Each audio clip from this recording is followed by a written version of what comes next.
is Hidden Killers Live with Tony Bruschi, Stacey Cole, and Todd Michaels. It's the day of reckoning for Sean Diddy Combs. If you're watching us live, if you're not, well, the verdict is coming in. And Sean Diddy Combs, of course, standing condemned, not by gossip columns, but by a jury in a federal courtroom. He's been convicted on 2 counts of transporting individuals across state lines for prostitution, arranging freak-off events with escorts and former partners. He escaped conviction on racketeering and sex trafficking charges, but those acquittals don't erase what he's been found guilty of doing. Now in the day, actually, of his sentencing, Combs has submitted a letter to the judge, and it reads like contrition. And we're gonna hear it. We're gonna listen to the whole letter through a simulated voice of Diddy, and we'll hear, kind of in his own words, while we watch some fine footage that also defines the man. Just for context. The whole letter, like I said, it reads like contrition, but in reality, it's a calculated reframe. He highlights his charitable work, his family, his supposed spiritual awakening, and the classic tools in a narcissist playbook. He's not simply taking responsibility, he's trying to reposition himself as a man deserving of mercy. What Combs is really trying to avoid is a sentence that forces him to truly own the harm he inflicted. He's trying to preserve his legacy, to shape the narrative before the judge even speaks. He's not just pleading for a shorter prison term, he's pleading to remain in control of his image even as the system closes in. I don't think this is humility. It's a maneuver. And it's exactly the kind of move a narcissist makes when accountability is finally at the door. The victims and the record demand consequences, not spin. And that's what this sentencing will decide. So we don't even know what the sentencing is because literally it's going on as we're recording this. We're going to go through the letter, and joining us to do that, we got Stacey, we got Todd, and we also have Robin Dreeke, retired FBI special agent, former chief of the Counterintelligence Behavioral Analysis Program. Diddy also started a class while he was in prison, and he talks about it in the letter, and it's one of those things he's putting up basically on his resume of, dear judge, I think you should let me out because I'm going to go inspire the world. He's a scholar now. I know. I said very early on in all this, I said, what's going to happen? He's going to come out of here and he's going to become a preacher. Kind of feels like he almost might be doing that. What's your thoughts, Robin? Just here as we're about to go into sentencing, and what you think he should get versus what you think he will get before we go into the letter and everything else. What he should get versus what he will get, that's the big question. Yeah. I can't believe he got acquitted on so many of the charges as it was. Mm-hmm. So I have no idea. I really don't have any idea. But what's interesting, so when I first saw about his class, the first thing that struck me was the class is about him because Diddy's in the title. Yeah. Then, of course, the curiosity strikes in. So I immediately did a deep dive. All right, how many other inmates conduct classes? How many do these things? And also then I said, how often has Diddy done these things in the past? When was the first time he did these things? So I'm always looking for what? Mm-hmm. That arc. Yeah. And so I discovered the arc and it came to where we are now. And so then you ask yourself, had he not been in jail, would he have done such a philanthropic type thing? No. So I don't see remorse here. I see, now granted, the other first impression I had was, oh, this guy's genius. Mm-hmm. Just, and then you look at the content, and I'm sure, so here's what's interesting. I'm sure, because he is talented, and so this is where we see someone with that objective eye. He's got a lot of talent, and he's got a lot to offer, but it's so corrupted by that self-serving narcissism that it's a shame it's getting lost in that, because I'm sure, like when he first started his first school years ago, it was for inner city youth, I'm trying to look through my notes right now to find a title of it. It got great reviews. He was doing good things, but then if you look at the arc of him doing those things to serve a community, his involvement got more distant. He started handing it off to people. And even in the prison, I looked at this, he's got a teaching assistant. So how much is he really doing? I mean, who gets a teaching assistant? You're a freaking convict. So it's a shame because I think people like him, you didn't get to where they are without having talent. And I get this feeling that it's being wasted. But yeah, this is, to me, it's an arc part of his manipulation, because you don't go from being what he's accused of to all of a sudden having this aha moment before he's sentenced. These are kind of things that you go to prison after 10, 15, 20 years, and during that process, then you have your aha moment. Right? This is smart. It's just the Titanic hits or is coming up on an ice. You turn that rudder hard over. Ship starts slowly moving, and you still hitting the iceberg, but not as much. So 0 to 100 on him, I don't believe it.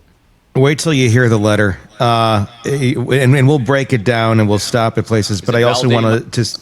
I also want to say, 50 Cent also released a statement, or a letter to the judge, if you will, this morning, and I'll read it right here. I'm going to have to turn to do this. I have had an ongoing dispute with Puffy for over 20 years. He's very dangerous. It starts, Dear Judge Submarinian. He's very dangerous. Multiple times I have feared for my life. I think you should consider the safety of the general public, Your Honor, before unleashing him upon them.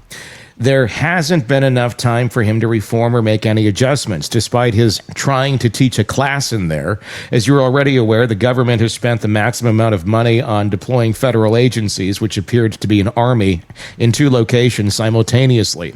Later, his son, who's dealing with his own rape allegations, claimed that the feds had hit the wrong house. Anyway, Diddy's only going to return to hiring more male sex workers and keeping most of the baby oil away from the general public. Oh my! And goodness. babies need it. It's what he says. My Netflix doc on this scandalous subject is coming soon. So it's kind of a dig and kind of I think serious at the same time, but also he's been finding a lot of humor in the darkness of this, as have we. But that's the statement from 50 Cent this morning. Look at behavior is rewarding. I mean, just even the acquittal, look at the behavior it's rewarding. I really hope that the judge does some justice for the victims that didn't have justice by the fact of the sentence, not the sentence, the convictions. I mean, just what a sham. Let's start to listen to the letter here, and we'll stop if you want it to stop. If you want to make a comment, just raise your hand, throw something at your screen, do whatever you need to do. Just scream "stop" or something like that. Careful what you wish for. Or Tony sing a song. All right, here we go. Dear Judge Supermania, I hope this letter finds you well and in good health and spirits. Thank you for the opportunity to express my thoughts to you. First and foremost, I want to apologize and say how sincerely sorry I am for all of the hurt and pain that I have caused others by my conduct. I take full responsibility and accountability for my past wrongs. This has been the hardest 2 years of my life, and I have no one to blame for my current reality and situation but myself. In my life, I have made many mistakes, but I am no longer running from them. I am so sorry for the hurt that I caused, but I understand that the mere words, "I'm sorry," will never be good enough, as these words alone cannot erase the pain from the past. Over the past 13 months, I have had to look in the mirror like never before. My pain became my teacher. My sadness was my motivator. I have to admit, my downfall was rooted in my selfishness. The scene and images of me assaulting Cassie play over and over in my head daily. I literally lost my mind. I was dead wrong for putting my hands on the woman that I loved. I'm sorry for that and always will be. My domestic violence will always be a heavy burden that I will have to forever carry. The remorse, the sorrow, the regret, the disappointment, the shame. I honestly feel sorry for something that I couldn't forgive someone else for if they put their hands on one of my daughters. This is why it is so hard for me to forgive myself. It is like a deep wound that leaves an ugly scar. Your Honor, I thought I was providing for Jane concerning her and her child, but after hearing her testimony, I realized that I hurt her. For this, I am deeply sorry. And Let's I lost pause. my way. I got lost. That's the part that he's talking about the relationships about Cassie, and then there's the other Jane Doe that was brought up in the trial. That's who he's addressing there. But he's going to go into other areas on this. So I want to talk first about the Cassie and the other one that he thought he was providing for. What are you getting so far? And I should note this too, that it's not Diddy actually reading this. So before you go, oh, he sounds heartless. It's AI. Okay, that is an AI version of him reading the letter. It feels like a song. It sounds like he wrote. I can't. I haven't had coffee today. Help me. Sorry. Let me start that over. It sounds like lyrics. Like he is writing a song. Did it have kind of? I mean, obviously it was the cadence, but to me it felt like there was a bridge of some sort. Oh, believe me, that idea ran through my mind last night when I was putting that together. I mean, I was like literally thinking of like, ooh, with AI, I could like literally turn this into lyrics. I could have him rap it. I could put it to beats. And then I said, it's midnight. I'd like to go to bed. Yeah, I get that. And so you get classical music and Diddy reading it. That's what you got. No, I mean, look, it's very eloquently written. I'll give him that. He wrote it pretty well. And I'm guessing, he had how long to craft this letter and really make sure the final edit was going to be solid. And if you don't understand human behavior and you don't understand the arc of his behavior, you don't understand his baseline, and you just are taking this at face value, it sounds like someone who's really reformed. And then you realize he's a raging narcissist. I mean, there's a good number of statements in there that are focused on how he feels and the impact on him. But again, if you're victim focused, which is what you should be, you wouldn't say anything about the impact on you. You should only be talking about, if this is genuine, sincere, and he's empathetic, the impact on others. Again, we can compare and contrast. Just think, and I know I keep bringing this up because I think it's a great example of injustice in our system. Richard Allen, Richard Allen, who is convicted of murdering those two sweet little girls. Everything he's ever said behind bars was the impact and being sorry for his wife. He never once said the suffering he went through, not once in anything he's ever said.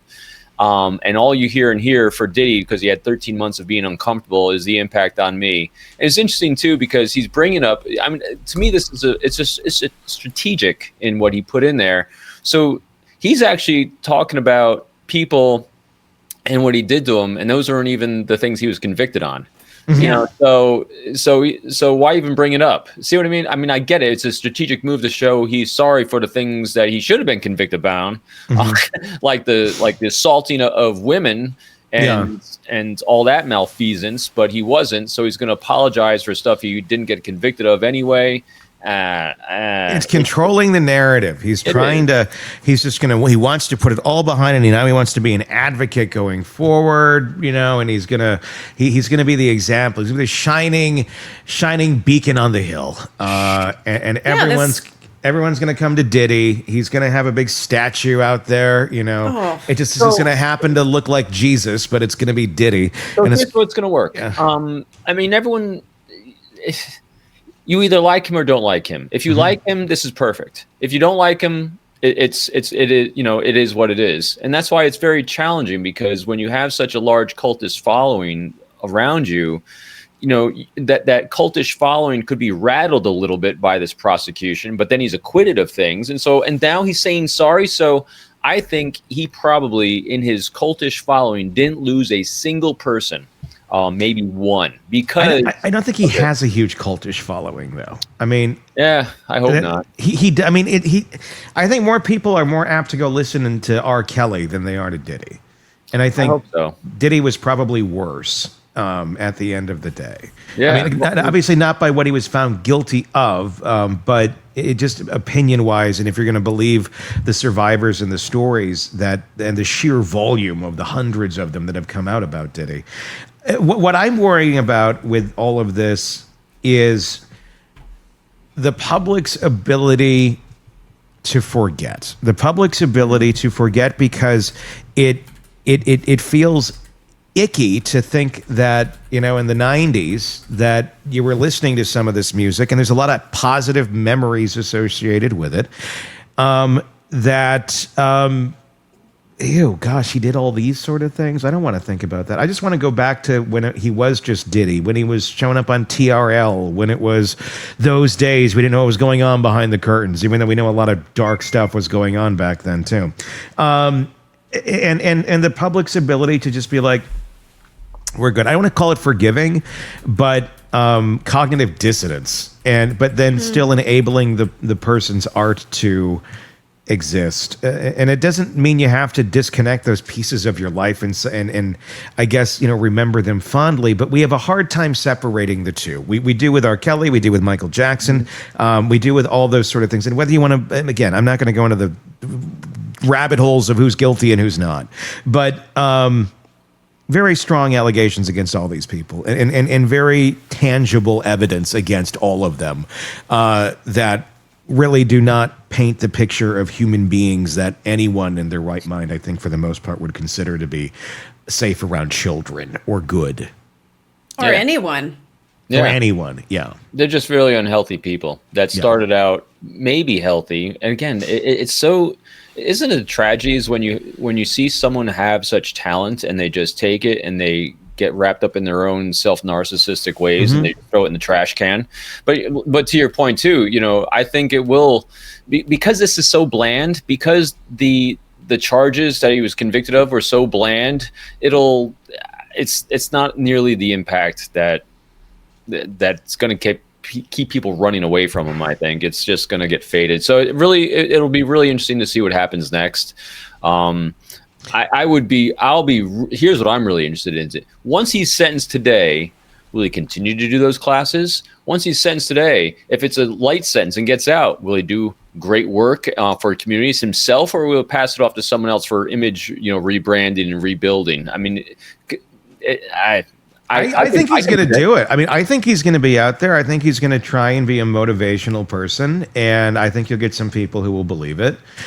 But I don't think it's coming from the right spot. It's coming from, I need to feed my ego. I need to feed this thing inside of me, rather than.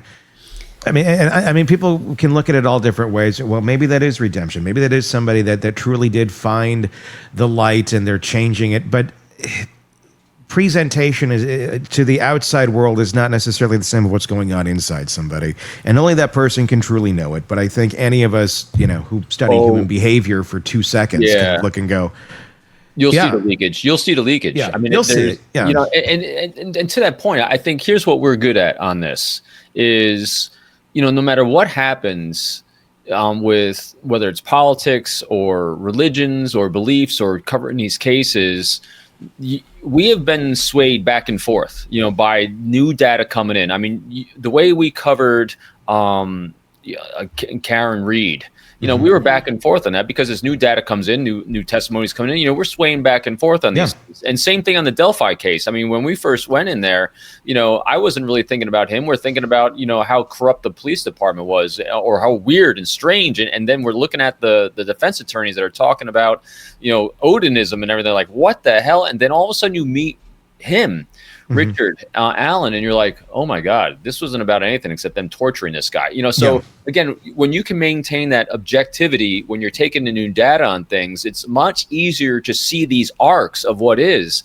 I'm to that point, I have to give these long narrative answers to. I think it's going to be really, really obvious, really, really quickly if you can maintain objectivity on watching what he does afterwards, and if there's congruency between the words, actions, and deeds, because that's all I'm ever looking for is to see if someone. It's always think about this, so everyone can do this. If someone makes you feel creepy, it's because one, you're not close enough to have your own confirmation bias on liking or disliking, because that'll really screw up what you're observing potentially, unless you can remove yourself. But if someone makes you feel creepy, it's because there's incongruency between words, actions, and deeds.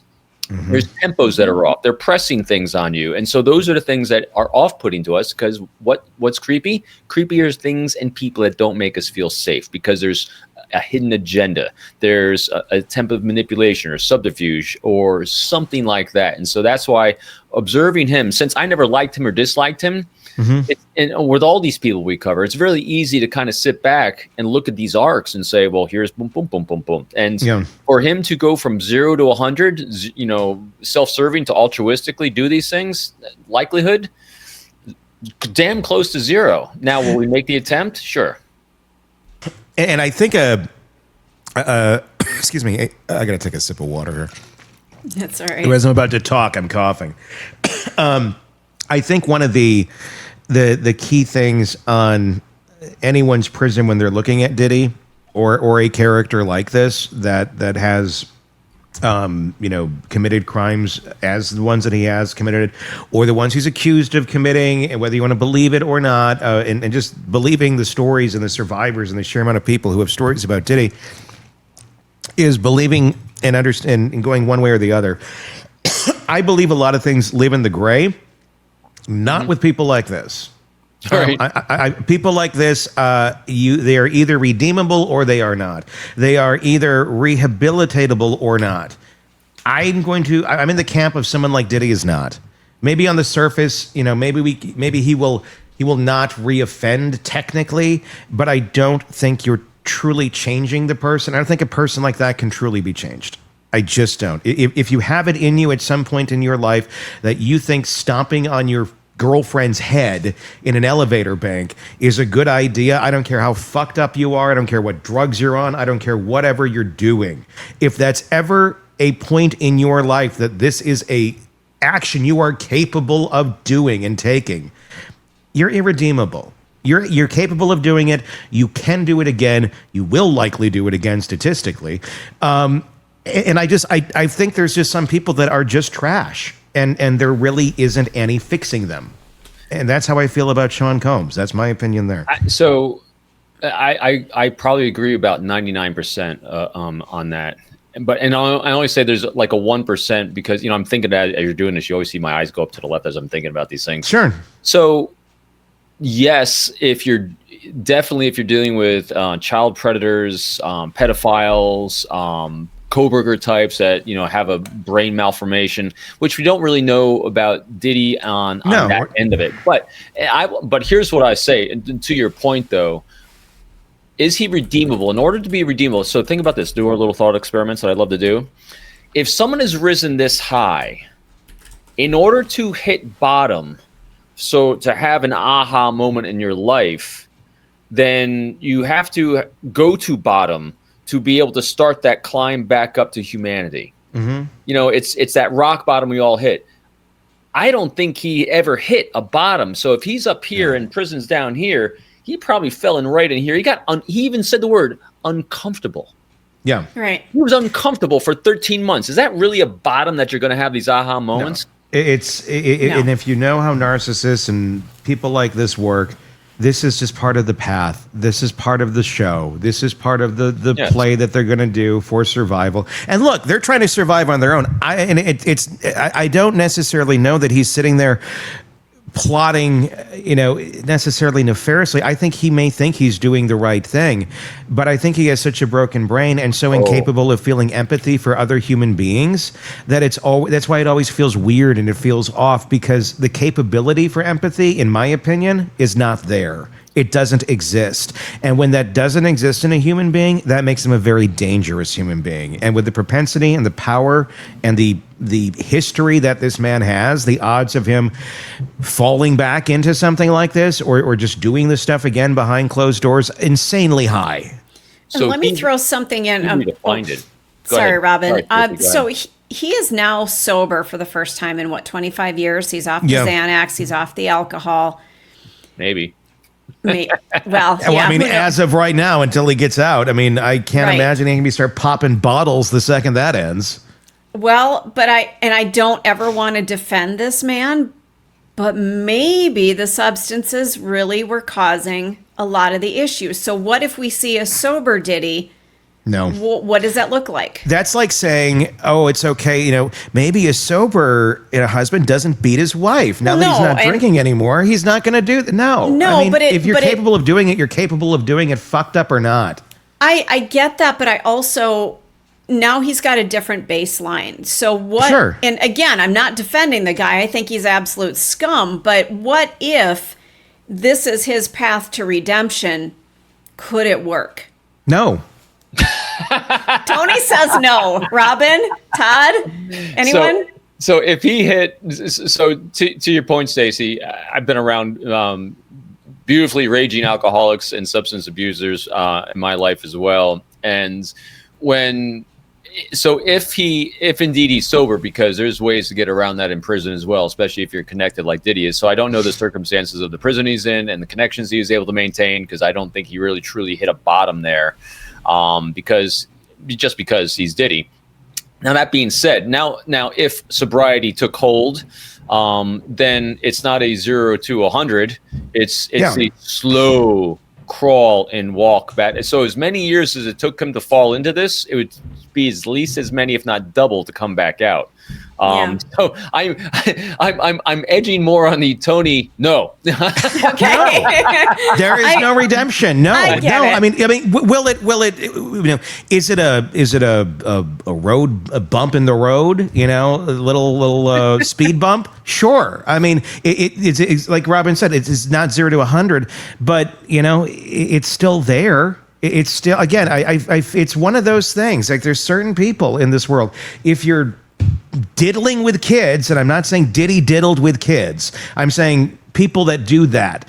If that's in you, that's in you. That's not coming out. Yeah. So I mean, and if you're able to beat your woman, beat your wife, beat your girlfriend, beat anybody mercilessly that you care about, and do these sort of things, and have such unhealthy relationships like he was having, then that's in you. And you're not, I mean, you may change your ways and go, well, it's not for me anymore because it makes other people look at me like I'm a monster. It's because you're a fucking monster. So he went. So again, now we'll go on that side, because I was really focusing in on the physical abuse he was doing, but he's also an amazing amount of accused sexual abuse going on. So basically, between the physical abuse, sexual abuse, psychological abuse, he lived completely without any moral, ethical boundaries for how long? That's a long time, and so decades. In order for him to start reintegrating a functional brain with ethics and morals, again, he's not going to wake up and say, oh my God, everything I was doing in life was completely back-assed wrong. And you know why he doesn't think that? Because he's teaching a class on how to be Diddy. Mm-hmm. Exactly. Yeah. Like, this is a good thing. Yes. You know, he's not teaching a class on sobriety. He's not teaching a class on how to get over sexually abusing people. He's not teaching a class on how not to be violent. He's teaching a class on how to be Diddy. Yeah. Isn't that telling? Yes. It's 1,000% telling. So if he's teaching a class on how to be him, does he really think he's wrong? No. Do you think Masterclass is going to hire him to do seminars now? God, I hope not. God, Stranger things have happened. You know, that's the reality of this. Stranger things have happened. And you just don't know, you know, the fact that we're even sitting here that he's, you know, so he didn't get charged on some of these, or didn't get found guilty on some of these things is kind of nuts. You know, if he wanted to keep his name in his class, if he really wanted to do a good job of showing the redemption, the class should have been called How Not to Be Diddy. Mm-hmm. Oh, good one. How do you know? I mean, I love free doing game things live Diddy. Because, you know, as the brain's working live on this, I'm thinking, yeah, so if all he is a complete self-centered narcissistic ass that really abused women, sexually abused people, psychologically tormented and manipulated people, and he's teaching a class on how to be him, is he really redeemed? Is he really hit his bottom? I mean, no, he thinks the way he's rolling is absolutely fantastic, and he's going to show everyone else how to do it too. And all the other narcissists around him in there saying, oh yeah, bravo, man, I want to do that now too, because I sucked at the way I was doing it. I want to do the way he was doing it. Friggin' losers. And that's and that's what's scary to me about society, because I think it's beyond an epidemic of narcissists that we have out there. Yeah. That look at this and go, well, I'm gonna learn from him. Seems like a good one to learn from, because they relate to it, because they relate in some dark way that they can't necessarily speak out loud. And I'm not saying it's because they're out there necessarily doing the sort of exact things he was doing, but the narcissistic way of thinking, they attract one another, and it's like it reaffirms the behavior, it reaffirms unhealthy ways of living, and that's what they feed off of. And it is. And so funny, because even with my own content, so here I am. I mean, yeah, everyone knows me. I am the glass half full positivity, you know, how to forge trust, healthy, strong relationships, and how to recognize people that aren't. that kind of content is, I know it, is I sell it, I propagate it, I write books about it. It does okay. But if I really want to be super successful like people in my same genre, if I just title something or did something or put something out there, how to manipulate the living fuck out of someone, it would sell gangbusters. Because that's what people want. They don't say they want it, but that's exactly what they want. Never in a million years would I do something like that, but that's what they want. And so Diddy's selling under this nice guise, how to be this good, great CEO and entrepreneur. But what you're really selling is how to be like me. A self-centered narcissist who's going to manipulate the fuck out of everyone. Look at me. First time you got me say that on the air. I almost feel like we need to give an award. Yes. Wow. I was very choosy, but I don't, I'm not that guy that does that, but now I'm branded forever now. All right. Hey, choosy moms choose Jeff. And I just want to say, just one real quick comment and then we can move on. I think as a society, we are so drawn by celebrity. And you look around us and you look at all the people in power that have celebrity in the world, in our country, all that kind of stuff. That's what we're drawn to as a society, which I think is very sad. But that's why I think that he will come out of this okay in the long run. He's going to walk out of this thing. It's not going to be a dark cloud over his head. We've seen it with other artists. We talked about Chris Brown a little bit yesterday and what he did and where he's at now. We're so drawn to celebrity, you could almost get away with doing what he did. And maybe he kind of is, to be honest with you. Yeah. Todd, I think that's a really good point. Yeah, and because here's what he's actually selling. I don't get on anyone. I take note when people use word modifiers before things, like ethical leadership. I hear the word ethical leadership and I just think to myself, oh, you actually are just double down. Leadership is about others. Isn't that supposed to be? Yeah, exactly. And then what he's actually doing here, he's trying to sell because people can rationalize themselves. Oh, it's actually okay. I'm learning from Diddy ethical manipulation. Just what? No, it's not. It's just crap and garbage. So if you want to learn how to be a loser, just take this class. I think it's a fantastic idea. There's more here. We are watching the video, or we're listening to the apology of Diddy. This has been not the real voice of Diddy. This is the AI version of Diddy, but we wanted to try and create and make it, I guess, as authentic as it could be. I thought it would sound better coming from the sound of Diddy versus me reading it aloud. And there's more in this. Let's continue. This is a letter that Diddy has sent to Judge Submarinian prior to his sentencing. Basically, it's an ask for grace letter. Let's continue. Lost in my journey, lost in the drugs and the excess. My downfall was rooted in my selfishness. I have been humbled and broken to my core. Jail is designed to break you mentally, physically, and spiritually. Over the past year, there have been so many times that I wanted to give up. There have been some days I thought I would be better. Off dead, the old me died in jail, and a new version of me was reborn. Prison would change you or kill you. I choose to live. Every day since my incarceration, as difficult as my circumstances currently are, I have made the best of my time by reading books, writing, working out, or in therapy, obtaining the tools and knowledge to deal with my past drug abuse and anger issues.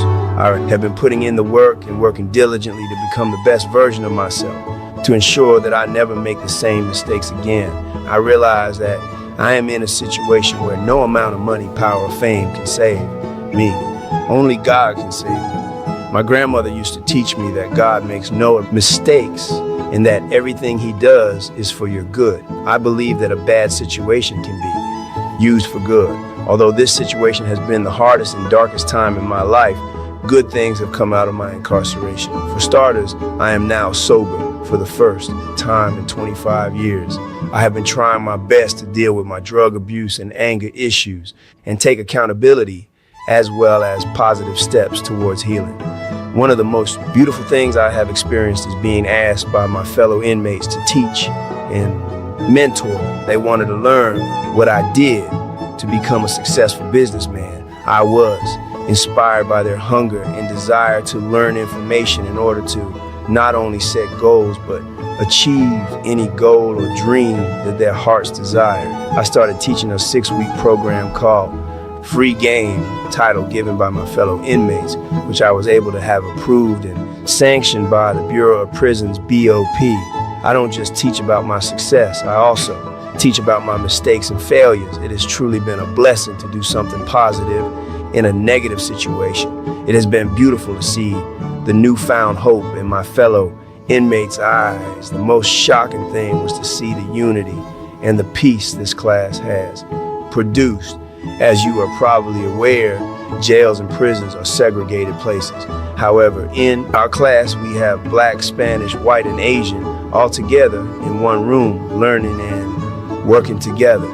We even have an interpreter for the Spanish-speaking inmates. The biggest miracle that I've seen with this class is all of the gangs, such as Bloods, Crips, MS-13, Trinitarios, and 18th Streets in one room working together. I am also proud to say that since this class started, there have been no fights in our unit. This class has also helped me in my time of need and despair. Being able to do something good for others has also given me much needed hope. God blessed me with this opportunity to help others, and I will continue to do so.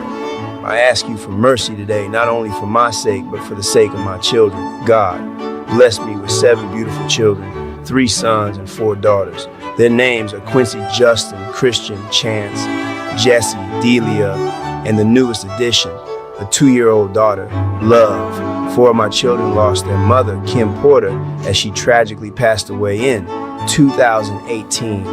I am their only parent. I have failed my children as a father. My father was murdered when I was 3 years old, so I know firsthand what it is to not have a father. More than anything, I just want the opportunity to return home and be the father that they need and deserve. God also blessed me with the greatest mother in the world. My mother sacrificed her life and dreams to provide for me and my younger sister, Keisha. She worked 3 jobs to make sure we had a roof over our heads, clothes on our backs, and the best education. My mother is now 84 years old, and she recently had brain surgery. Despite her own health challenges, she attended my trial every day. I have always been her primary caregiver. It breaks my heart that I put myself in this situation, and for the first time, I am unable to be there for my mother when she needs me most. As I write you this letter, I am scared to death, scared to spend another second away from my mother and my children. I no longer care about the money or the fame. There is nothing more important to me than my family. I understand that one factor the court has to consider is deterrence. Deterrence for me and for others to ensure that no one follows in my footsteps and makes the same mistakes. Let's For pause over for a year, second there. I have been locked in one room. I have thoughts. I just want to say before you get to your thoughts, brilliance on using the classical music, Tony. And also, I know the font has something to do with a video game that you use, but it's also The Price is Right. So I'm totally getting into this today. And also, It is Price is Right. Yeah, I didn't even. I grabbed it. I literally made it at like 11:30 last night. When I saw the letter come out, I'm like, my mind was spinning. I'm like, what can we create for the show? And I was thinking, well, we could turn this into like a rap song. And I'm like, I don't want to stay up till 3. So this is what you got. You got the classical music and Diddy reading it. And then I thought the irony is we're going to have to show, the horrible things he did. It's all in full context, because I think if you're gonna make this apology, okay, well, let's see what you're apologizing for in real time, so we don't never forget exactly what's going on. I want to say this because Stacey, I want to hear your thoughts, but I want to say this because a thought I had earlier and it completely kept eluding me, but I remembered it. I said, no redemption. Here's the one way. If he was in some sort of horrific accident and completely lost all memory and consciousness of who he was, and it was like literally a total reset. Like, that's it. That's like, just like when that happens, like you don't know your name, you don't remember anything about your past, like literally you're relearning life. That's the only way I could see it being some sort of reset. But even then, I'd question genetics a bit too, of how much that plays a role in his decision making. That's beyond his control. Where even the reset wouldn't work. It's pre-programmed. That's it. That's the one scenario. Okay. Stacey? All right. So, Tony, much to your dismay, I tend to go back to my personal experiences. But Diddy brought up his mother. And I was just in a position probably 2.5 months ago where I confronted somebody who did some really shitty, horrible things. And I said, what would your mother think if she saw this? And I'm sure she saw it from heaven. And the look was just like,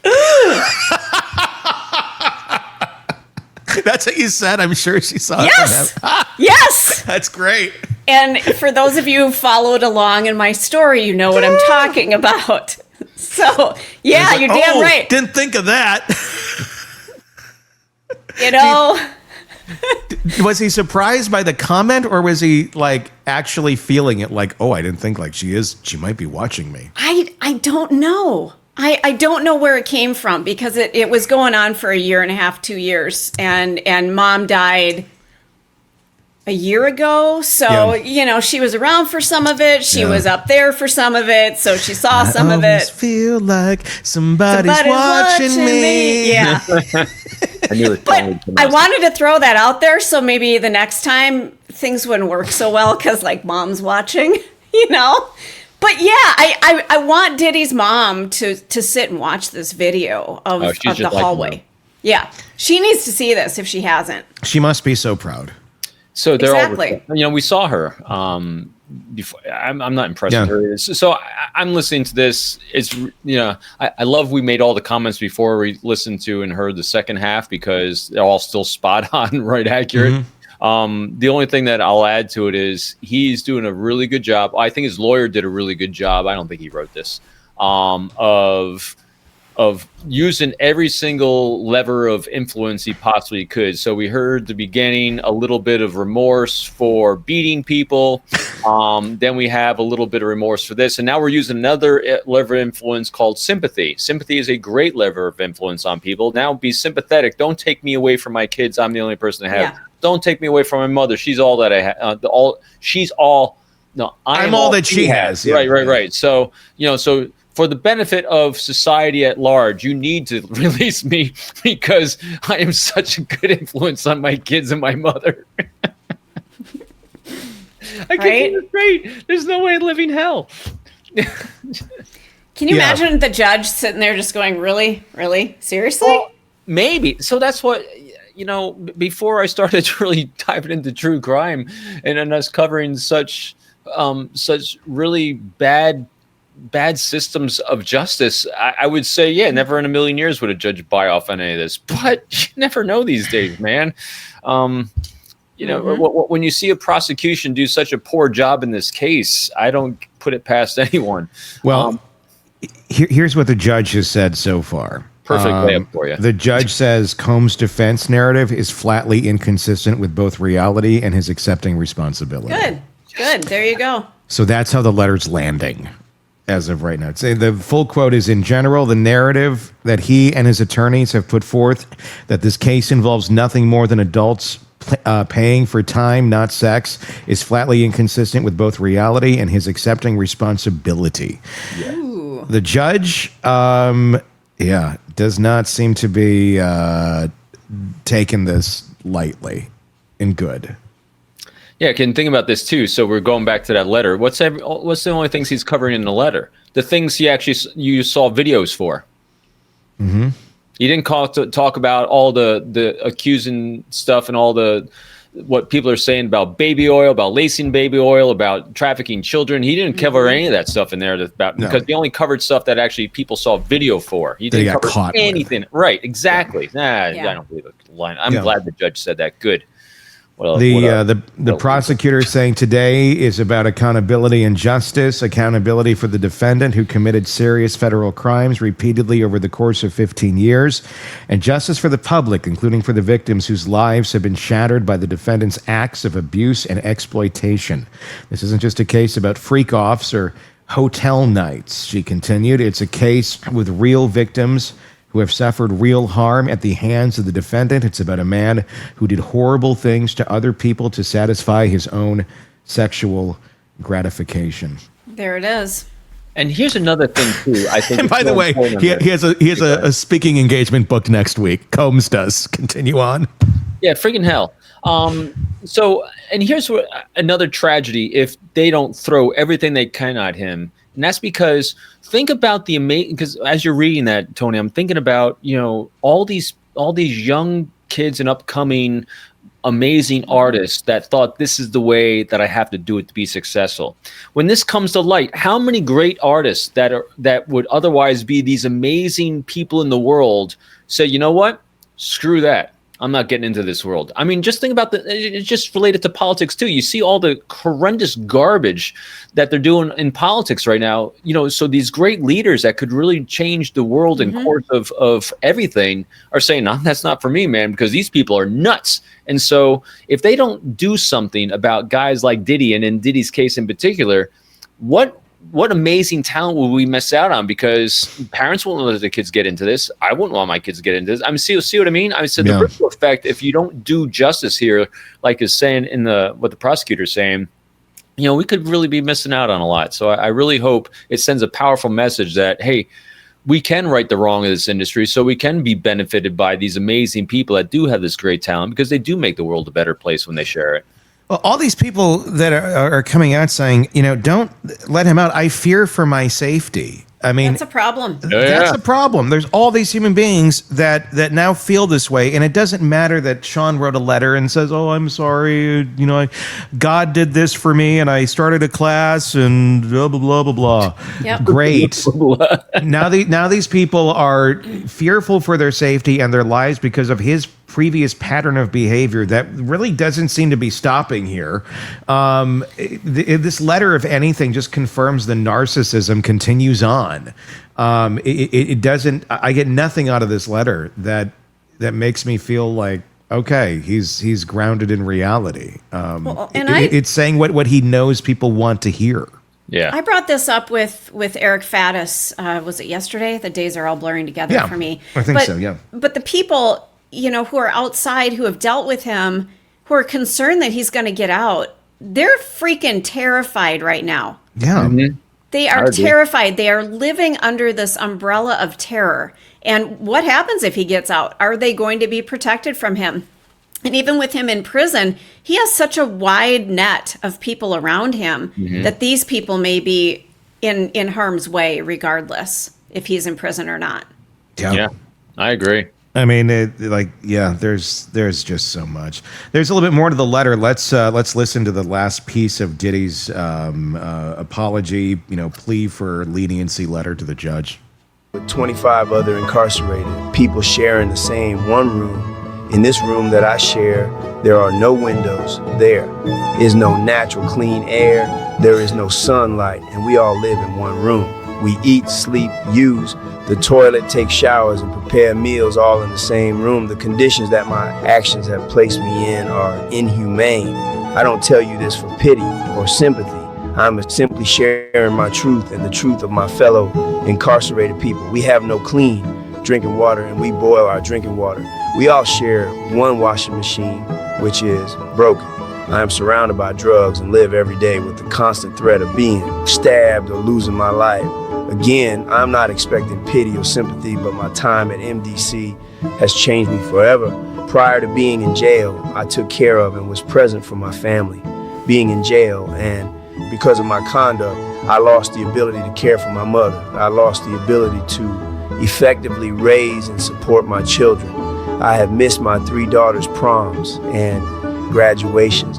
I have missed taking one of my daughters to college. I have lost the freedom to teach my 2-year-old how to speak, dance, play, or be there to console her when she falls down or has a nightmare. I started from nothing and worked hard to earn everything I had. But because of my conduct, I have lost all of my businesses. I have lost my career. I lost the charter schools that I started, and I have destroyed my reputation and stained the reputation of those that worked for me. I lost my being present with my family. Between of all of my losses and lessons, I can state for a fact that I will never be in another criminal courtroom again, and I do not believe any other person would do anything similar from fear of similar punishment. If you give me a chance, I would like the opportunity to share my story with people too. Prevent at least one person from making the mistakes that I've made. I can't change the past, but I can change the future. I know that God put me here to transform me. Since incarceration, I have gone through a spiritual reset. I'm on a journey. That will take time and hard work. I'm proud to say I'm working harder than I ever have before. I'm committed to the journey of remaining a drug-free, non-violent, and peaceful person. I thank God that I'm stronger, wiser, clean, clear, and sober. God makes note of mistakes. I realize that this trial has received a tremendous amount of global press, and Your Honor may be inclined to make an example out of me. I would ask Your Honor to make me an example of what a person can do if afforded a second chance. If you allow me to go home to my family, I promise I will not let you down, and I will make you proud. Today, I humbly ask you for another chance to be a better father, another chance to be a better son, another chance to be a better leader in my community, and another chance to live a better life. I am writing this not to gain any sympathy or pity.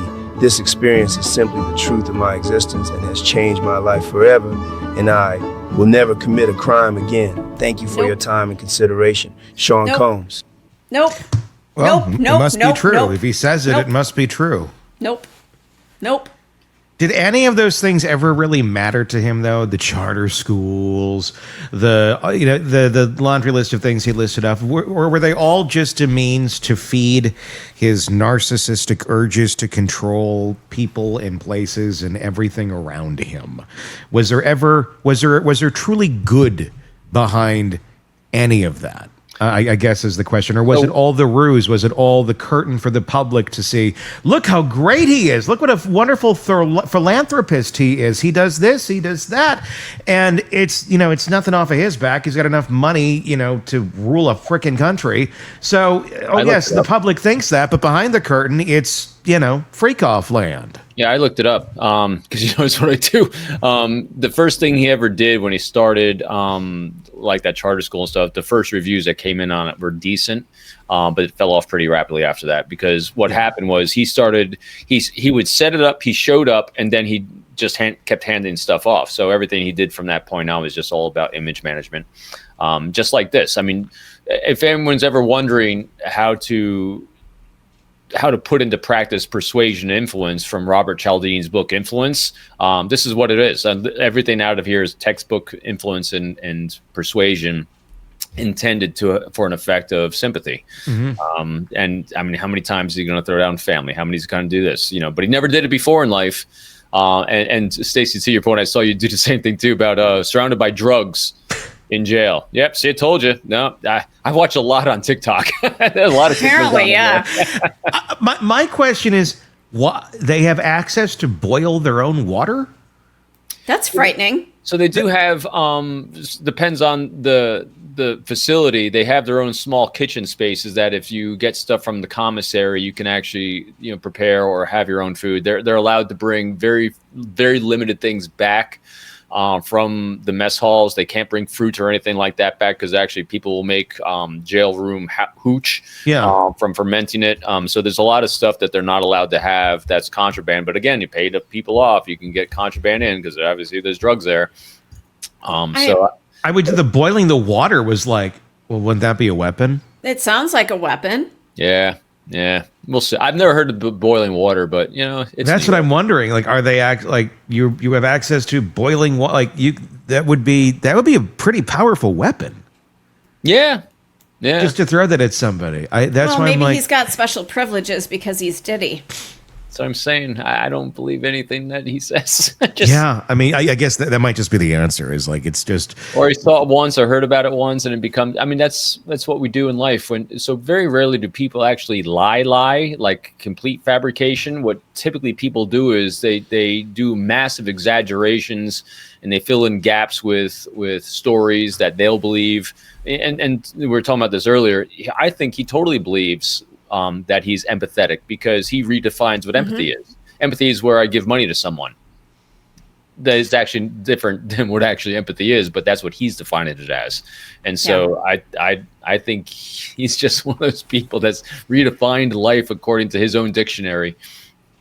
Well, and he's not talking about the victims as much as I need him to. He's talking about himself. That's it. Yeah. That's it. The victims were that first 3-minute block, Stacey. Yeah. Was that not enough for you? Apparently not. I am so needy. His true victims are his kids and his mother. You know, they're the ones who are really suffering without him. His poor daughters that had to go to prom without him. I'm like, good. Man, maybe we can save some other kids by keeping him the hell away from him. It's the last few people in his orbit that like will give him the time of day is probably really what it is. What kind of person would believe this letter? I mean, what's the profile of an individual who hears this thing and goes, "Damn, he's telling the truth"? Someone who wants to. It really comes down to that. It's someone who wants to, and there's always people that want to, and there's always people that are conspiracy theory people. I mean, how many times it doesn't matter how solid a case is, doesn't matter how solid evidence and data ranks up against people. There's people that are never going to believe it. I've had people reach out to me after the assassination of Charlie Kirk. Said that shooter that shot him, that assassin, that 20-year-old kid. Oh no, it's not him. It's a frame. And I'm what? Everything. I've never seen anything more solid in recent years where it was him. I mean, it's his DNA. It's his rifle. It's his grandfather's rifle. The parents turned him in voluntarily. He's on camera? Yeah. Oh, it's not him, man. And I'm like, see what I mean? So if you don't want to believe something, it's amazing the stories our brains will make up. And so there will be people that believe this. There are people that thinks he shouldn't even have to said it because he's completely innocent anyway. Yeah. Yeah. No, you're right. I mean, and I guess then what is the driver of wanting to believe it? Oh, because to not believe. So if you invested a lot of time and energy into Diddy, his music, his lifestyle, wanting to be like Diddy. I mean, think about this. There's a lot of people, I don't know how recently, but when he's in his heyday, and it goes with anyone. If you are so vested in trying to be like someone and to follow in those footsteps and be successful and have money and have influence, we'll say influence and not power and manipulation, and have all these skills that you coveted in him, then you're going to want to continue to believe that, because to invalidate what your whole ideal was for where you want to go in life would be invalidating your self-identity. We as human beings do not like to do that, because as much as he'd have to reinvent himself in order to be on that path of redemption, those that follow him and think that that's the way to go would have to do the same thing to their own identity. Yeah. And that's why he's got people sign up for his class in prison. It's not because, they found him to be a Mother Teresa in there, like all of a sudden we're going to reform our lives. They're like, all right, I kind of screwed it up my way. He seemed to have it all figured out. Let's follow him for a while, unless he doesn't get off. I mean, so it'll be really interesting. It's going to be fascinating to see the next chapter, because I mean, at some point he is going to get out. If he survives, which I don't think he's not going to. But there's going to be another chapter. It's going to be. I feel like it's going to be a train wreck in some way, shape, or form. It's just how bad of a train wreck is it going to be, and how many people are going to be damaged by it. That's the question. He's not spiritual enough for me for reform yet. I mean, you have the Malcolm X's that go into prison and come out a completely different human being because they have they had a firm message of social reform. And so think about that too. The people we see that have gone into prison that come out different are the ones that actually had a message of trying to be social justice warriors, and then they had these aha moments of figuring out, wow, that wasn't the way to do it.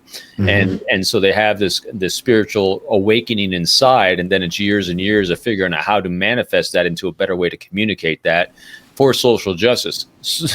Diddy is not a social justice warrior. He's a warrior for himself. And so there's a big difference. And so he's trying to align himself as a social justice warrior framework of this reformation. But really, he's in there because he was all about him, not because he was doing violence for the sake of social justice and rationalizing, as we've seen in these other cases. No, he went in there because he was completely serving himself and no one else.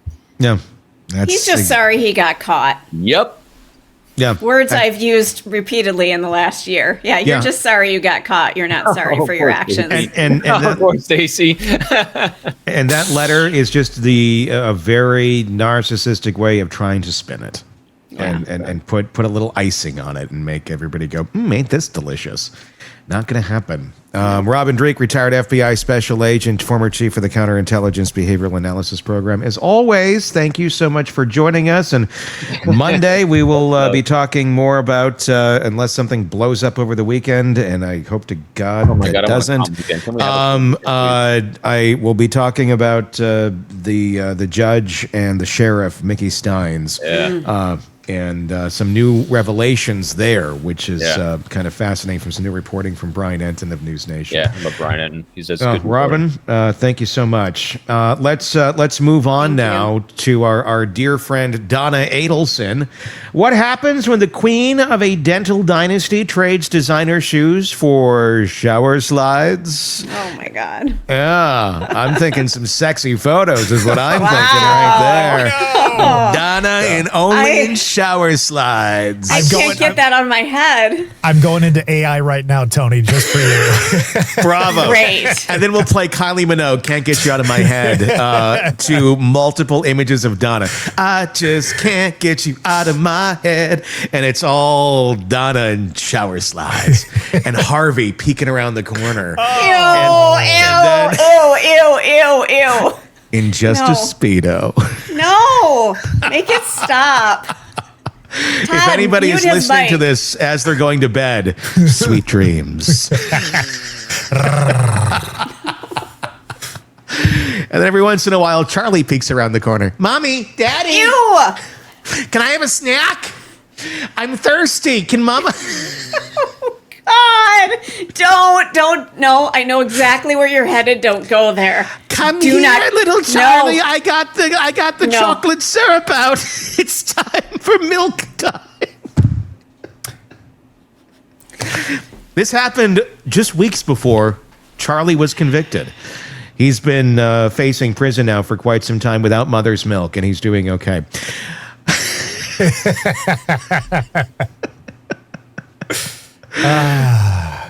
Can I go now? Can I go? No. Donna Adelson is about to find out what life is like in prison. 75 years old, convicted of first-degree murder. She's staring down a Florida prison sentence that offers no parole, no early release, no sympathy. But prison doesn't care how much you used to be worth. It cares if you can shut up, show up, and survive the heat, the noise, and the rules written in blood, sweat, and ramen packets. In this breakdown, we're going to be pulling apart the life and what life actually looks like for a woman like Donna, based on firsthand stories, Department of Justice reports, and the hard truth from women who've been inside. It's not a country club sentence. This is the Florida DOC.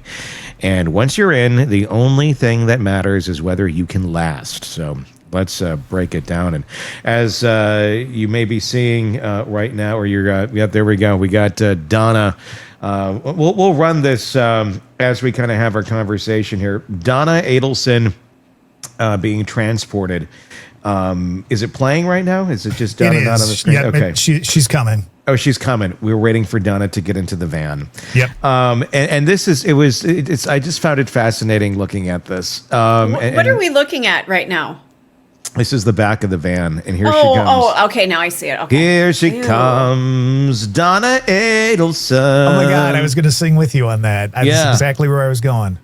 There she is. Can I get into the van? So when is this from, Tony? Do you know? Is it like right after? This is her being transported after the trial. So she has been sent, or she's been found guilty. This is now her, going back to jail, because she's currently housed, I believe, at the Leon County Jail, waiting sentencing on October 14th. And this is, once you've convicted a narcissist, what you get. Her actions are speaking louder than words on this. There really wasn't much audio on this area. It was just kind of her getting in the van.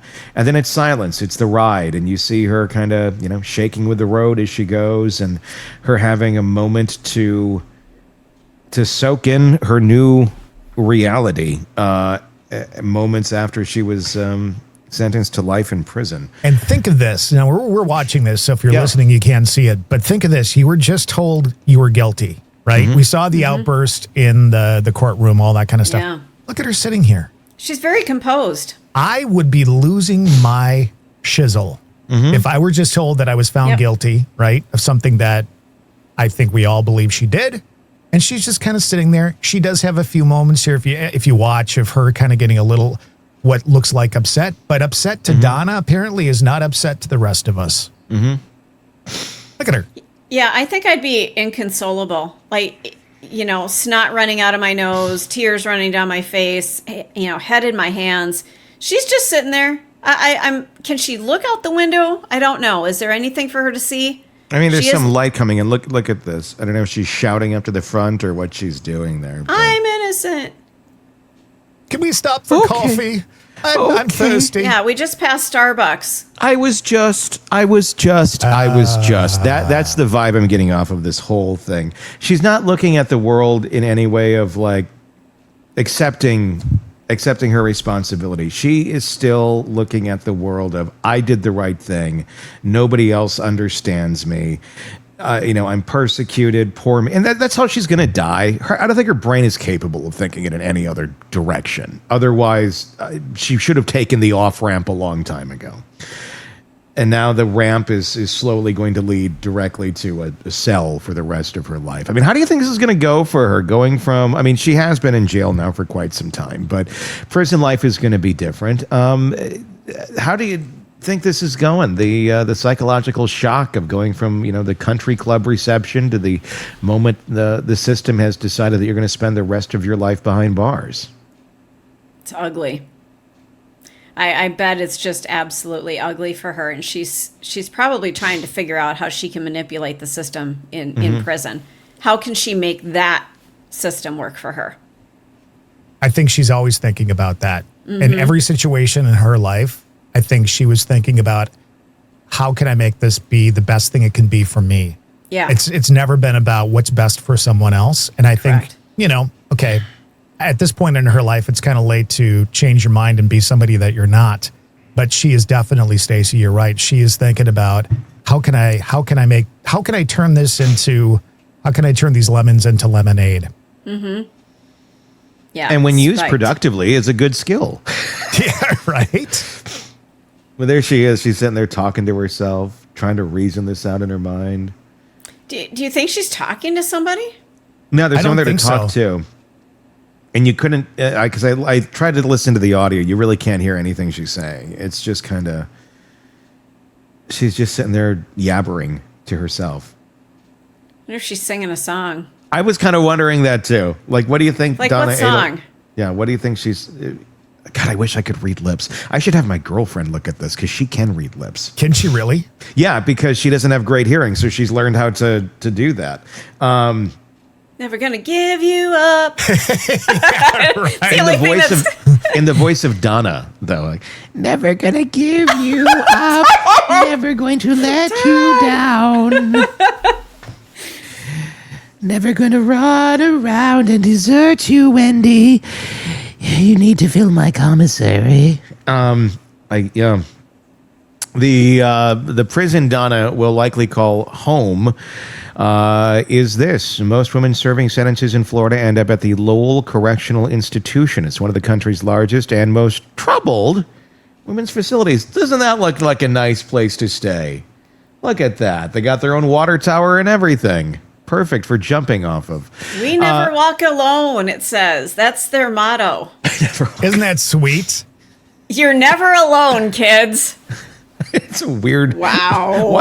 Why do you even have a statement? Why do you have a slogan on your prison? You know? I didn't grab the picture, but there's a picture of another sign like that says, "Welcome to Lowell Correctional." And it's like, oh, that's nice. A nice welcoming thing. That's awesome. Come on in. Big old wreath. Do they have like potpourri like they're ready? You know, remember like in the 80s where it'd be potpourri on top of like every toilet that's also carpeted? Yeah. There's a cell at Lowell. Oh, if you're not watching this on YouTube, you are missing out. Do you think Donna is someone who... Oh, my God. In her home with Harvey, do you think that she still had potpourri on top of her toilet that was carpeted? And do you think she had the little carpet square underneath the toilet, too? And the toilet seat that was carpeted? Yes. Yes. Yep. Why did we ever stop... And the padded seat. And the padded seat. Ooh, Oh, the God, I hate the padded seat. I hate it. Especially when you get on it and it's already warm because somebody else just used it. And because it's so worn, it's indented with the person's ass cheeks. Oh, God. Especially when they're cracked, too. And then and it gets, like, sharp. Like, the pleather kind of, like, you know, chopping up at your ass. Yeah. It's funny. It's funny that we've all had experience. We all have. Mainly at my grandma's house. You know, you get your butt sliced by the plastic, you know. Walk out going, what the hell just happened to me? I wonder if those will ever come back. Do you think they'll ever bring back? I hope not. I hope not. And whose idea was it to let's put carpet at the one place where you're going to get to stain it and hit it right underneath the toilet? Of like, Are you not hitting the bowl properly, Tony? No, of course I'm not. No man ever does. Listen, Stacy, let me just say this. Come on. It doesn't matter how well you aim. You're at a distance, so there's going to be splatter. Period. It's going to happen. It's going to happen.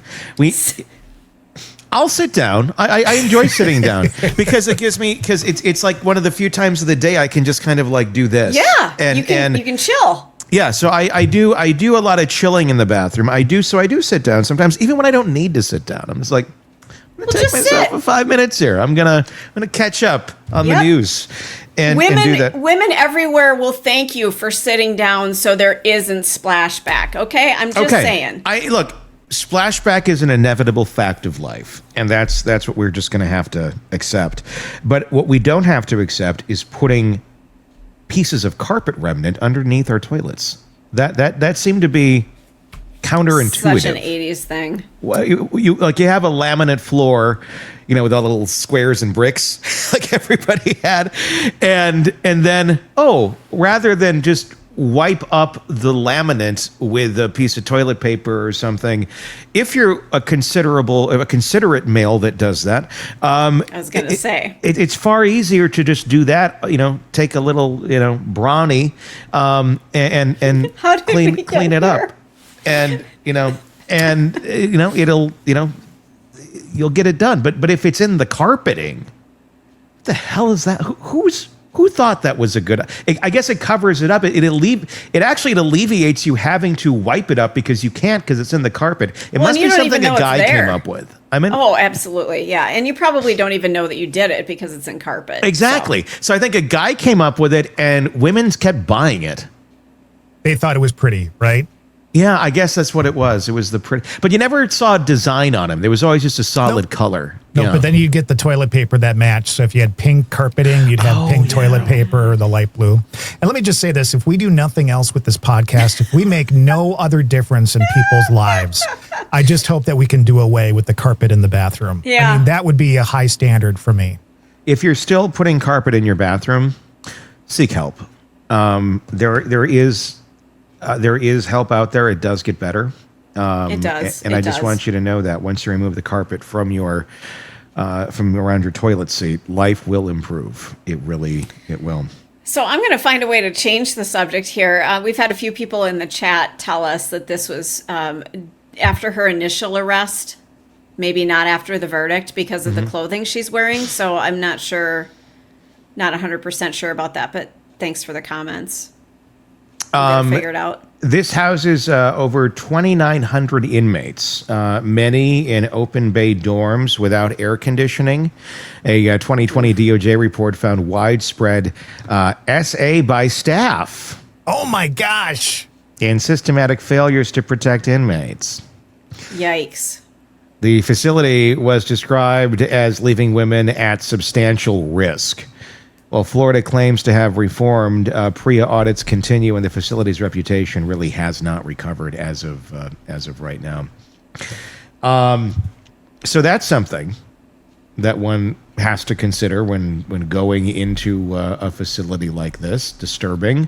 I don't know what kind of risk Donna Adelson is at 75 years old, but I think anybody in that sort of environment, anything is possible. But it is also a prison. If it's SA, it's not necessarily, it could be just related on hate and all that kind of stuff too. If people feel badly enough about what she's done, that might put her, front and center for something like that. Yeah, absolutely. Yeah. And I also read a story about how They had like water problems at the facility, and they knew about it and never did anything. And the prisoners all were getting sick and stuff like that. So this is not a good place for someone like Donna Adelson at all. Our prisons honestly scare the shit out of me because they're getting worse. And you take Donna out of the equation. Just take everybody out of the equation for a second. There's like so little oversight in these facilities. It's like, okay, well, we sentence people, we try them this way, we do it publicly, we go, okay, here's what's going to happen.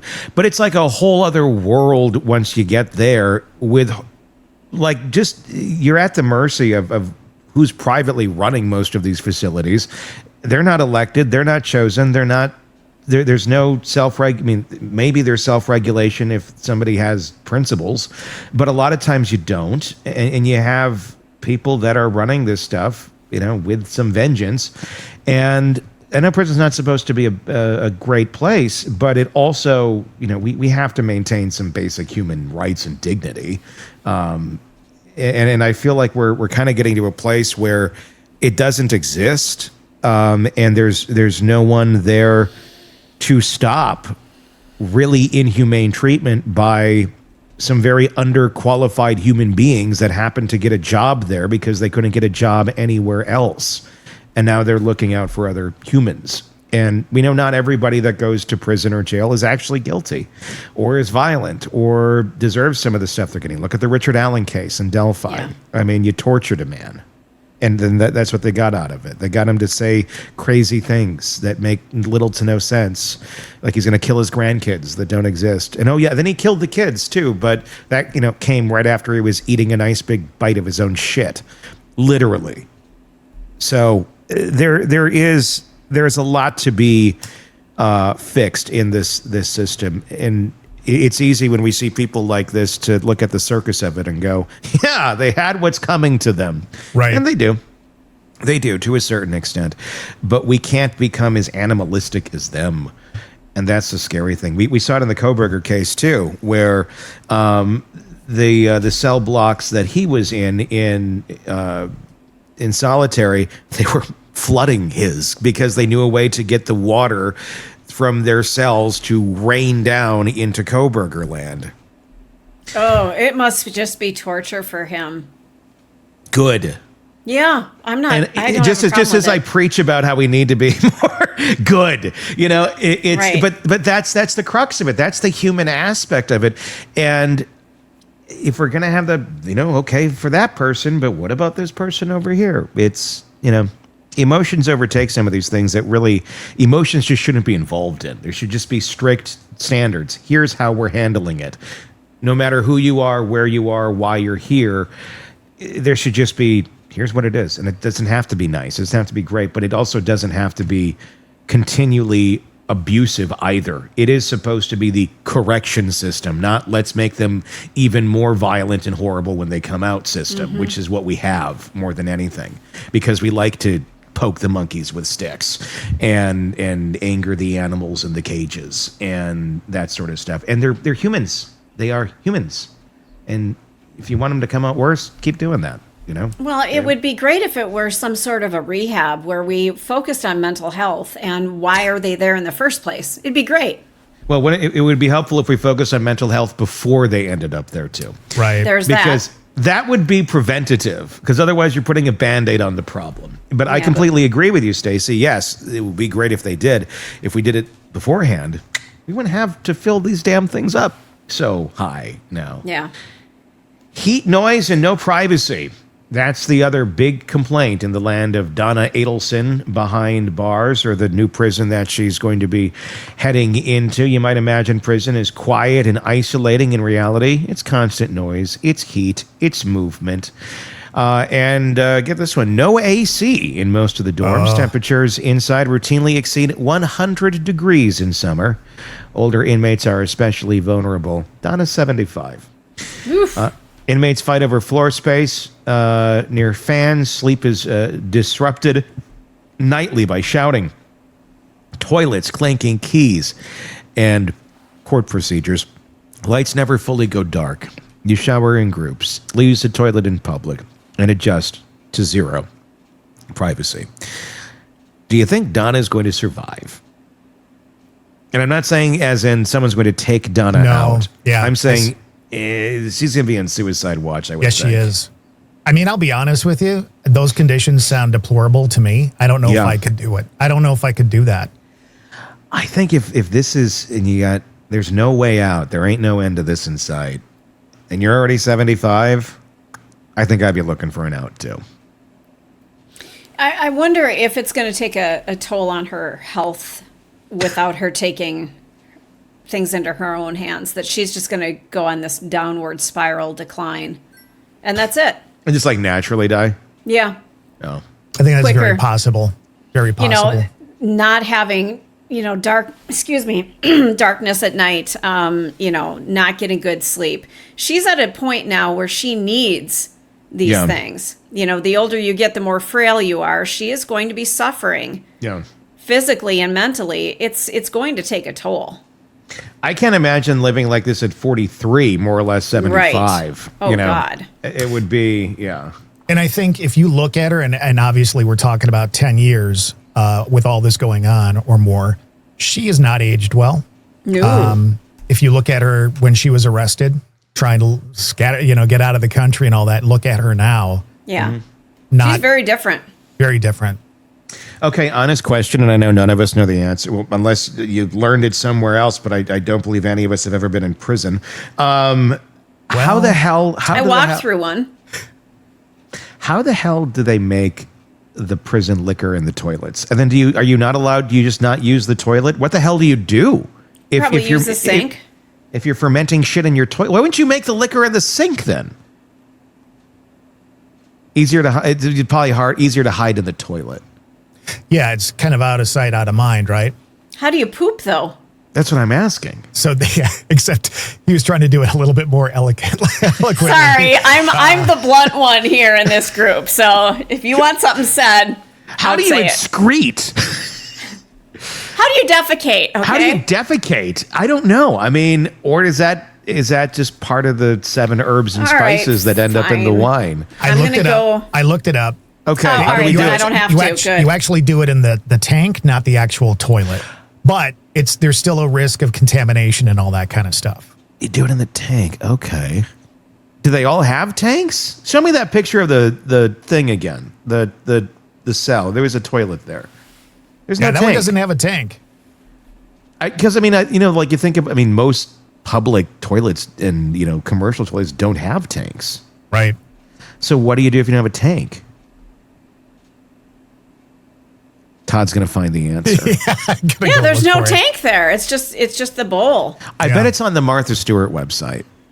From her time in prison. I bet she made. Do you think she has a recipe book? I bet she made some mulled cider in the toilet tank. That sounds interesting. I made some delicious mulled cider from. It's a good thing. From apple juice, from applesauce.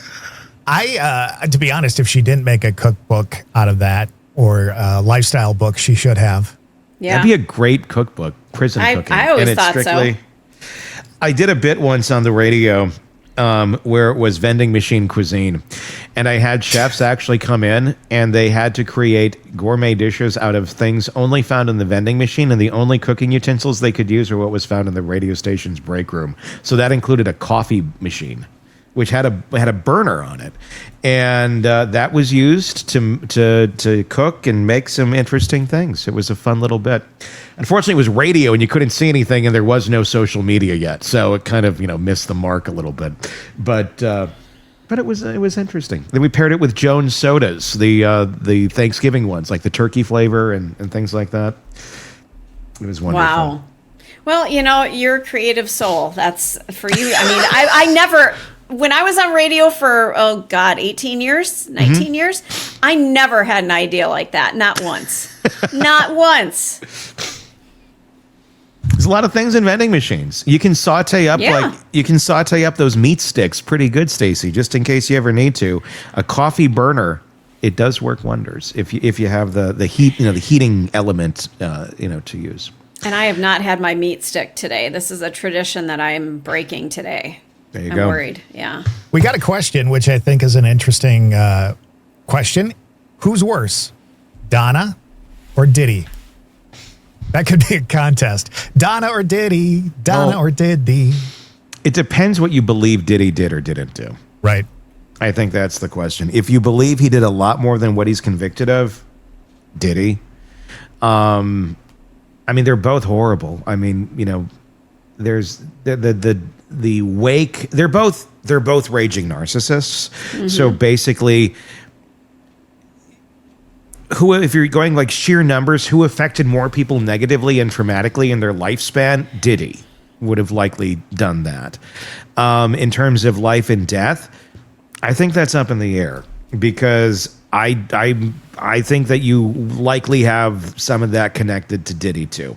Don't know how, don't know where, but I'm gonna guess if truly investigated or if the evidence existed, you would find death associated or connected some way, shape, or form. That's my conjecture.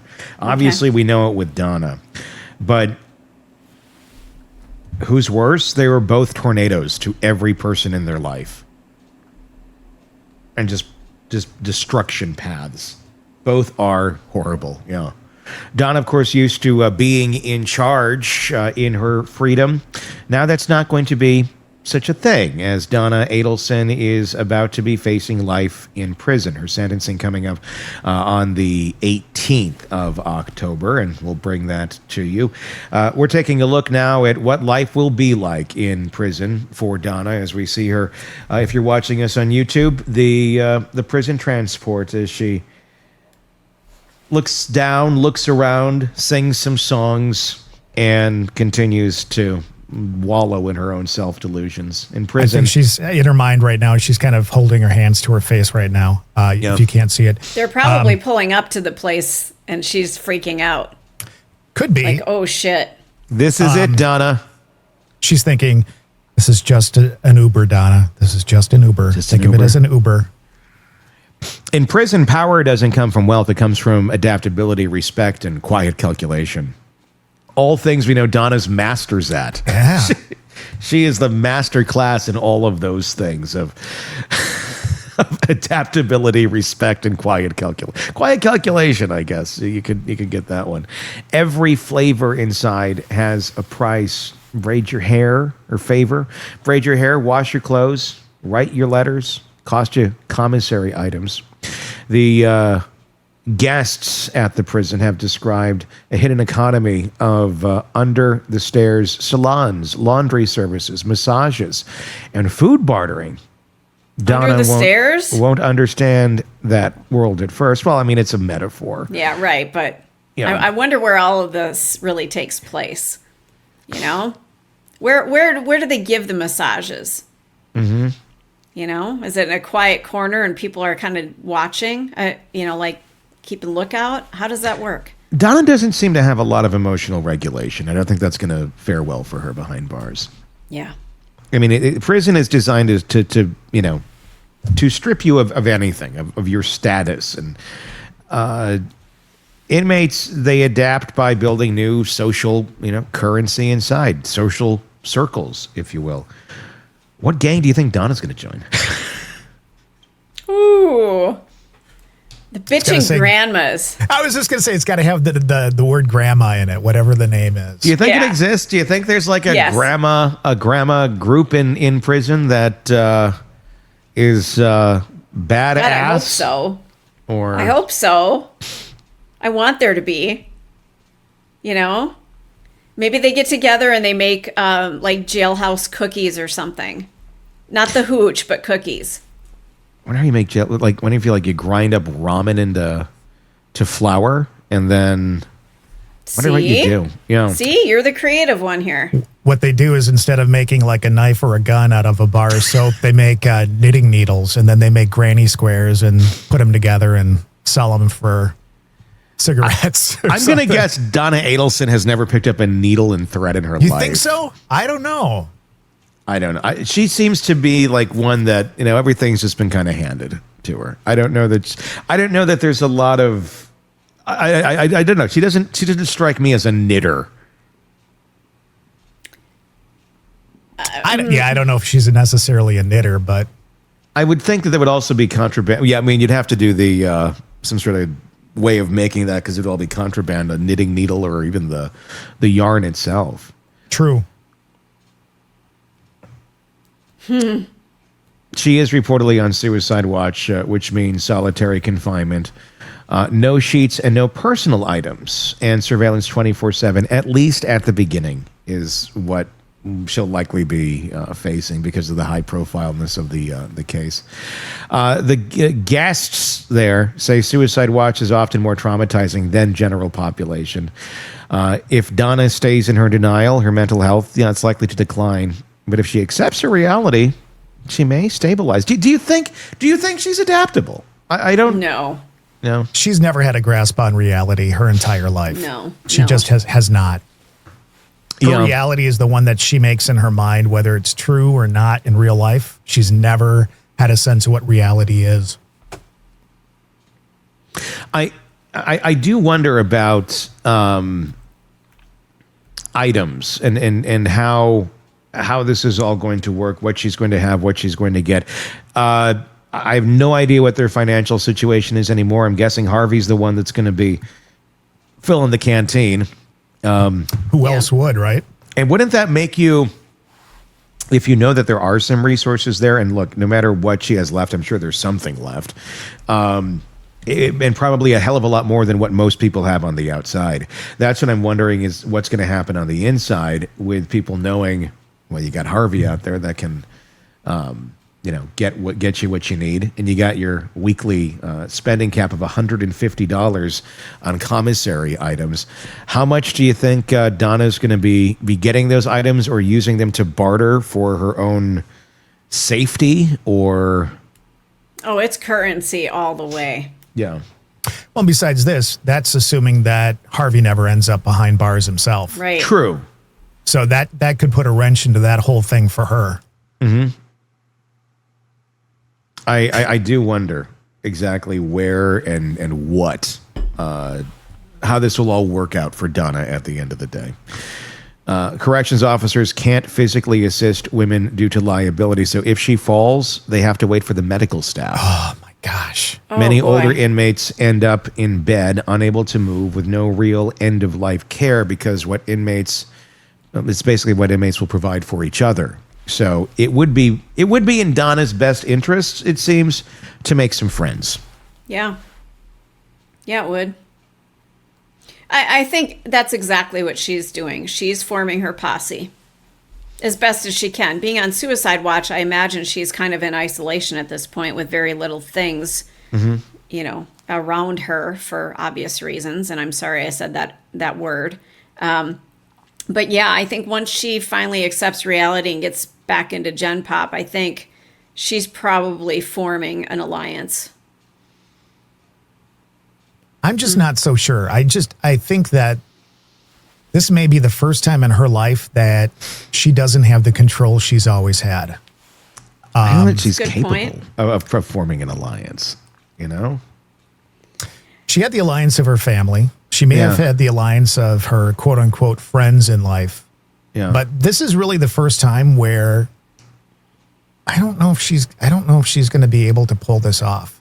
You don't think that she's going to prey on some weak people behind bars and make them her bitch? I think she if is she- a weak person behind bars. Yeah, I think Okay. that anybody who's got to find a way to find toilet paper to wipe their ass may not be, that's going to weaken her a lot. This is an inconvenience to her. She had the conveniences all her life of getting everything she wanted, having the money, having the family, all that. So she had the mindset to be able to create all this bullshit in her life. She doesn't have that anymore. Our tag was caviar to commissary. I don't think she can deal with that. No.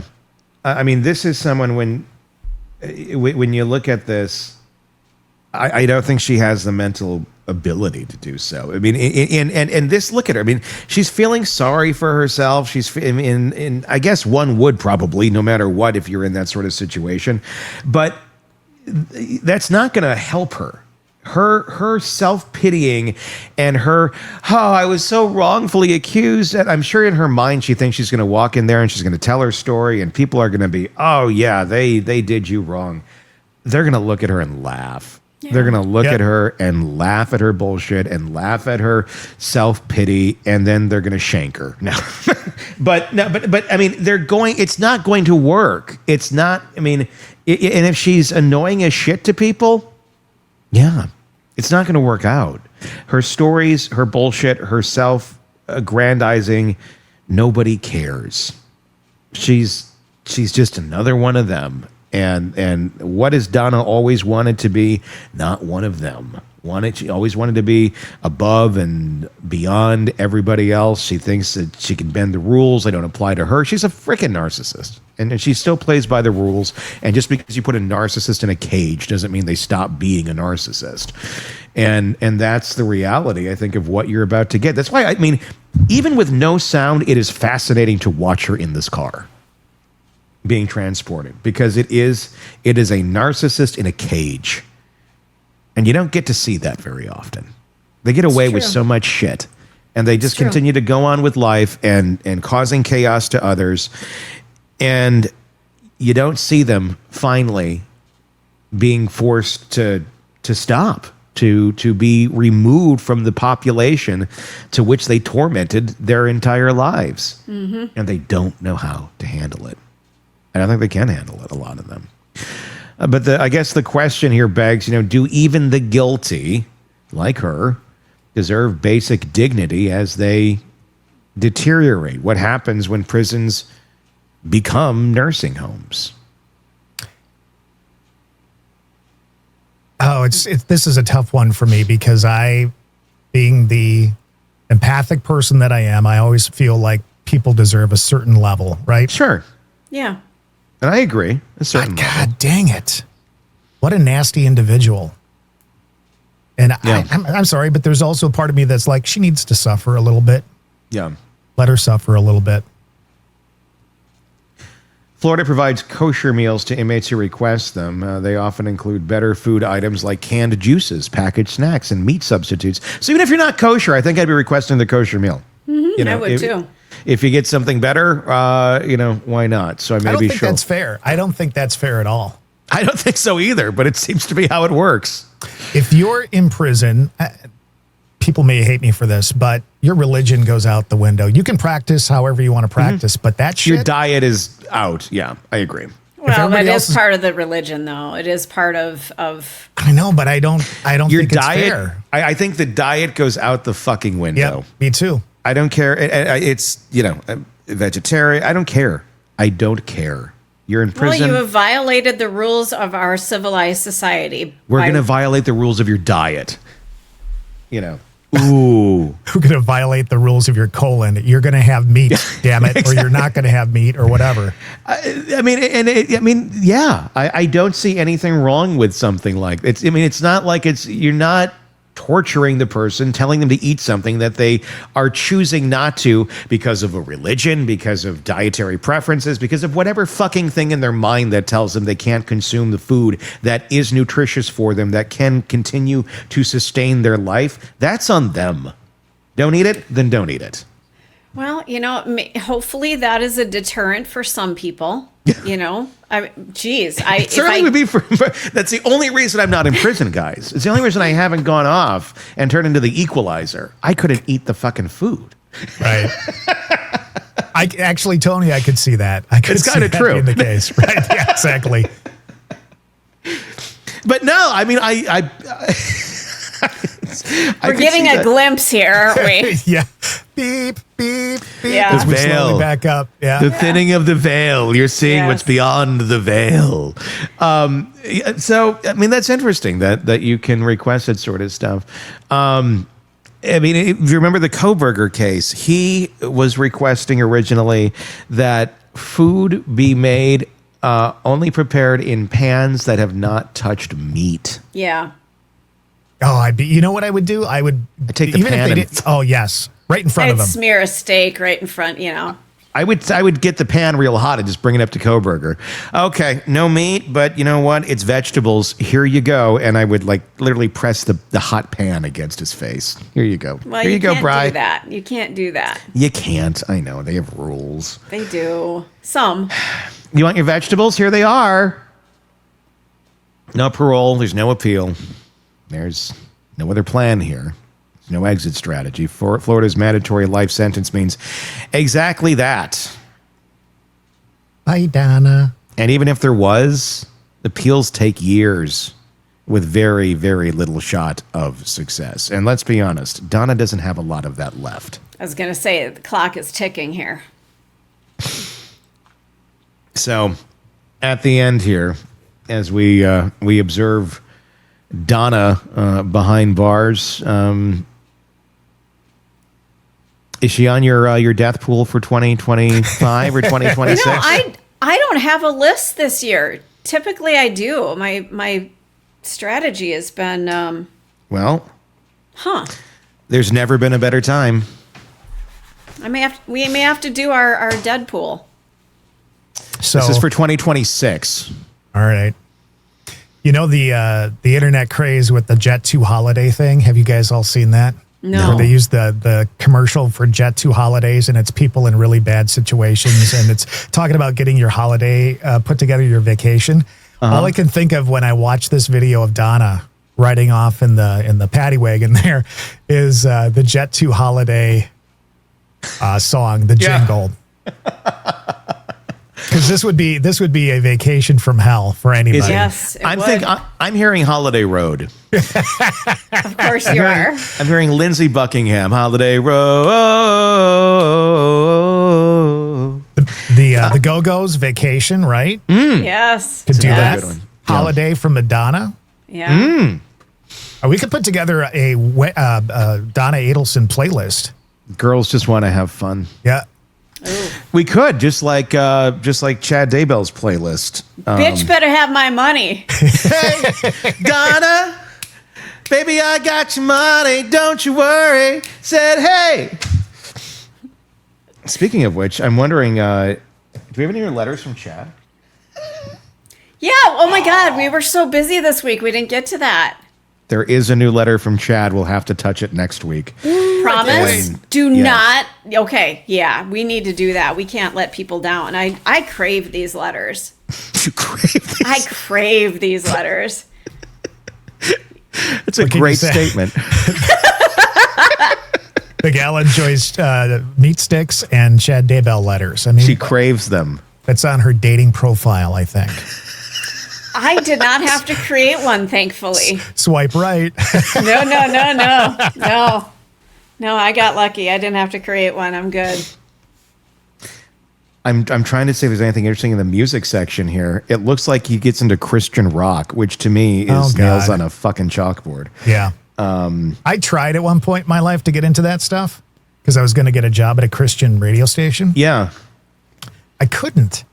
Yeah, The problem is it's all the same lyrics. It's almost as bad as country because Yes. it's always about God and belief and love. And it's like, I don't know, throw some fun in there. Little sex, little drugs. Let's put a little just life context in some of the songs. Yep. You know, I mean, it's like, and I'm saved and this, like, okay. I mean, I get it, but it's like the same thing over and over and over and over and over and over. Yeah. I like variety. I like, oh, this is a story of this. This is a story of that. A better variety from That's the right. 80s, 90s, and today to pick you up and make you feel good. The no repeat workday guarantee on Sunny 97. Yeah, I mean, that's, I can't do it. No offense to anybody who likes it. It's just, No. it ain't my jam. Yeah. It's just not. Then when I walk into a church too, I get this really weird. I start shaking and I get really hot and I start sweating. And there's like the circle with this like weird star type thing that starts coming out of my skin. Okay. and Okay. it's Hold up. People are gonna be like, wait a minute, what's with this? the Tony pentagram. guy? Is what I'm told. I don't know why it happens, but it's alarming. But thankfully, there's Pentrellix, where all you have to do is take one of those a day. You can walk into any church, and the pentagrams won't automatically burn through your flesh. Oh my Of God. And course, expose. it could give you deadly diarrhea. But other than that, Yes. it'll get rid Yes. of the pentagrams on your palm. Don't take Pentrellix if you're allergic to Pentrellix. That's my favorite part of those disclaimers. Right? Don't take it if you're allergic to it. Well, no shit, Sherlock. I feel like we should remove that one and let anybody take it that's allergic to it. Because it's like, well, that's natural selection right there. If you know you're allergic and you're taking it. And you needed someone to tell you not to take it because you're allergic. Like, if that's it, it's like, don't put the gun at your head and pull the trigger because there might be a bullet in it. It's like, okay, just don't do that to begin with. That's not a good idea. Don't run in traffic. I don't know. Don't play in traffic because you might get hit by a car. Yeah. Donna Adelson, her future, so bright, she got to wear shades. We'll work on our death pool for next week. I think we should have a playlist that we put together for each of the people we cover. And then we'll just post it occasionally on social media and people can add their put it on songs to Spotify, you guys. Make an actual Hidden Killers playlist. Yeah, this is real. We could do that. We could totally do that. Why not? Can you put like a graphic up for your own playlist? Absolutely. I think we could put a Donna Adelson graphic. Well, our podcast is on Spotify, so I mean, people, Oh, that would be interesting. We should create our own playlist. I remember watching Ted Lasso, and they put out a playlist of like the locker room music that they would, listen to. Wink, wink. Even though it was fictional, but it was interesting because it kind of played into the series. It was like a behind the scene things. We should totally do that. All right, well, we got one coming up for Chad for sure, and Yes. I think we're starting to build Donna's. So. Just think of the hits you're going to get to listen to at work between true crime podcasts. See? Get excited. This is going to be amazing. And I think it's going to wrap up this week of true crime coverage. Be sure to let us know your thoughts in the comment section on YouTube about, what's the future hold for Miss Donna and all the other cases that we've been covering for you right here. For Todd, for Stacy, I'm Tony Bruschi. We'll talk again real soon. Want more on this case and others? Then press subscribe now and don't miss a moment of true crime coverage from Tony Bruschi and the Hidden Killers podcast.